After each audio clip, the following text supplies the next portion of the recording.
বাংলাদেশের রাজনীতিতে নতুন করে আলোচনার জন্ম দিয়েছে ব্রাহ্মণবাড়িয়া ২ অর্থাৎ সরাইল আশুগঞ্জ আসন। বিএনপির ঘাঁটি হিসেবে পরিচিত এই আসনে দলীয় মনোনয়ন না পেয়ে বড় সিদ্ধান্তের কথা জানালেন বিএনপির সহ আন্তর্জাতিক বিষয়ক সম্পাদক ও সাবেক সংসদ সদস্য ব্যারিস্টার রুমিন ফারহানা।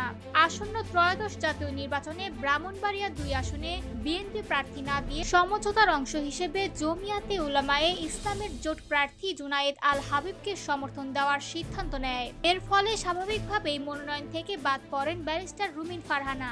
তবে এই সিদ্ধান্তকে মেনে নেননি তিনি। মঙ্গলবার বিকেলে একাধিক গণমাধ্যমকে দেওয়া বক্তব্যে রুমিন ফারহানা স্পষ্ট করে জানান, তিনি দল থেকে পদত্যাগ করে স্বতন্ত্র প্রার্থী হিসেবে নির্বাচনে অংশ নেবেন। তিনি বলেন, ব্রাহ্মণবাড়িয়া ২ আসন থেকেই আমি নির্বাচন করব।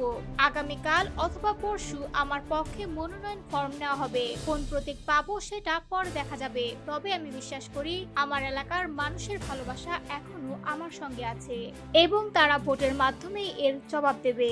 দলীয় সিদ্ধান্ত অমান্য করে কেউ স্বতন্ত্র প্রার্থী হলে বহিষ্কারের বিষয়ে জানতে চাইলে রুমিন ফারহানা বলেন, দল যদি ব্যবস্থা নিতে চায় সেটি তাদের এখতিয়ার। তবে মনোনয়ন ফর্ম কেনার আগেই তিনি সম্মানের সঙ্গে দল থেকে পদত্যাগ করবেন।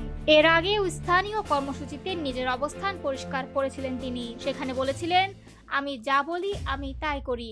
ভালো হোক বা মন্দ হোক তার দায়িত্ব আমার। আপনারা যদি আমার পাশে থাকেন, মার্কা যাই হোক, আমি নির্বাচন করব এই সরাইল আশুগঞ্জ থেকেই। উল্লেখ্য, গত ৩ নভেম্বর বিএনপি ২৩৭ আসনের প্রাথমিক প্রার্থী তালিকা প্রকাশ করলেও ব্রাহ্মণবাড়িয়া ২ আসনে কাউকে মনোনয়ন দেয়নি। এরপর থেকেই জোট প্রার্থী দেওয়ার বিষয়টি স্পষ্ট হয়ে ওঠে।